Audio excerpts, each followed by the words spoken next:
Sometimes a mountain bike ride doesn't always go to plan, and if you can't fix something that's broken on your bike, you might be able to bodge it. So here's 6 sketchy hacks to get you back on the trail.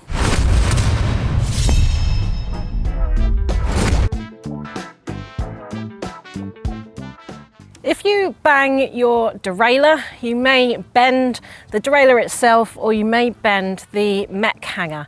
It's there designed to bend so that you don't damage your frame or derailleur. So it's quite easily done.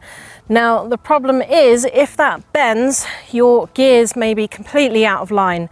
You may be having your chain fall off into the spokes, which is bad for your spokes obviously, or you may have your chain fall off into the frame. Now it's not ideal to try and bend that hanger back because you could snap it all together. However, you can limit your derailleur from moving too far over the cassette or too far over the frame so that it doesn't damage either side. And what you'll need to do is use your limit screws. Now they do exactly what they say on the tin. They limit the derailleur from moving. You can identify the limit screws because they come as a pair, and you have a higher limit screw and a lower limit screw. Now the higher limit screw I often think of as H being harder gears. So your higher limit screw will limit the chain from moving too far off your hardest gears and into your frame. And your lower limit screw, often I think of that as the low being the larger gears if you get confused. So that will stop the derailleur from moving off your larger gears and into your spokes. Now you can often identify them even if they don't have a H or an L on them, because when you start to engage the pins or wind them in, they will move the derailleur.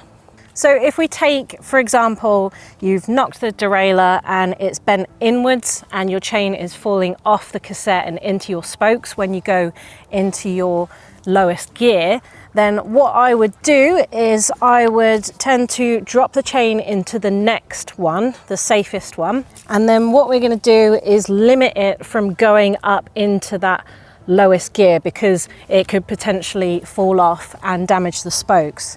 Now we know that this one is the lower limit screw because we can actually see the screw really close to the derailleur. So I know if I wind that on so that it touches the derailleur and has a bit of resistance, so probably 1 or 2 turns, then what you will see is when you click into your easiest gear, it won't move at all.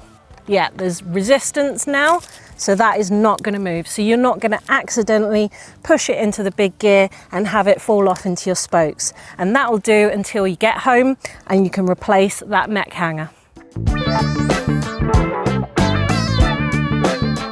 If you or your friend have realized that they've got a loose headset, perhaps there's a judder when they're braking, or perhaps you're putting the brakes on and you're giving it that wiggle and there's definitely a knocking at the front, then obviously you should be undoing your stem and tightening up your headset bolt and putting it all back together and seeing if that solves things.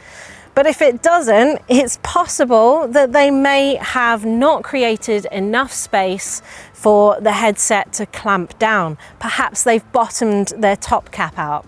So this is a sketchy one, but you can undo that bolt, take your headset top cap out, and possibly flip it round, because sometimes the headset caps have a curve and they're not creating enough of a gap. So if you flip it round, you will gain some extra height in order to clamp down on that headset.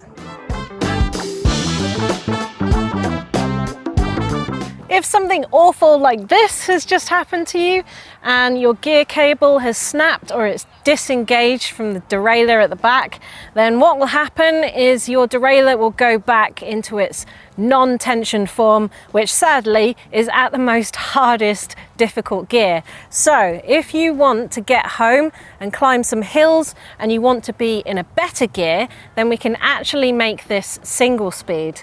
Now, this will also be a good option for anyone who's broken a chain and perhaps the chain, once fixed, is too short to go up into the easier gears. You might want a single speed. Now, all you need to do is take the inner cable out of your outer cable and then use it to create tension on the derailleur. Let me show you how. First up, I would take off this outer cable ferrule just in case you want to use it again later. Thread the inner cable through the outer cable from the derailleur end and it will start to come out, and then you can pull it all the way out because you'll be needing this to create your bodge over here. And then to select the gear that you want, you need to push the derailleur until the chain jumps onto the gear of your choice, and then stop pedaling immediately, and that chain will stay there temporarily.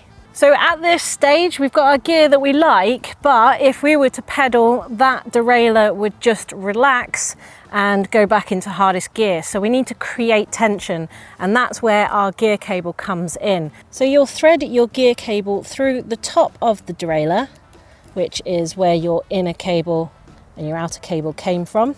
And the next part is going to hold these two pieces together in the correct place. And then you're going to need to wrap the cable around so that you can tidy it away and it doesn't get caught on anything afterwards. So it's pretty sketchy leaving it there like that to unravel or scratch you in the ankles. If you can, cable tie it to the frame or just keep it secure somewhere, maybe some electrical tape to keep it out of your way. But just to reiterate, the reason why we do this, particularly on a full sus, is because a single speed with just a chain is unlikely to work, because as you sink into your suspension, your bottom bracket and your rear axle will increase and they'll move away from each other, and that could snap the chain. So for a full suspension, using the derailleur is a great way to add a tensioner. If you need to lever your tyre off of the rim and you've forgotten your tyre levers, well, you might actually have a tyre lever already on your bike. Yeah, if you've got one of these axles with the lever or perhaps a quick release skewer, then you can actually use this as a tyre lever. I can't do it. It's just too sketchy, this one for me. I wouldn't want to use this on a carbon rim, that's for sure. However, what I will use a lever for is to gain some extra leverage on a multi-tool. Now, this could save you if you've got a seized pedal and you need to undo it, or perhaps you need to tighten it up out on the trail. The trusty cable tie or zip tie has to be one of my favorite hacks, or bodges if you want to call it that. Now, I've attached a rear derailleur to a Mech hanger with one of these before. I've even reattached some brake pads when the pin went missing on the trail. I've even fixed a dropper lever which broke only this week actually, and I've definitely fixed a split sidewall in a tyre by zip tying it back closed and putting a tube in it. I've even seen someone attach a saddle back to a broken dropper post head, and I've heard a rumour that someone even attached a chainring back to their cranks when their bolts went missing. So there's really no excuse not to have these things on you. They're really easy to pack away, and you can get them in different sizes and colours if you choose. You can even get reusable ones if you don't want to throw them away in the end. Duct tape, often referred to as gaffer tape, is another one of those get out of jail free cards. It's got multiple purposes and it doesn't take up that much room or add much weight. So, have you got a split in your waterproof jacket? No problem. Is there a hole in your bag? Yeah, sorted. Have you got a split in the sidewall of your tyre and you've forgotten a tyre boot? Yeah, no problem at all. Broken buckle on your helmet?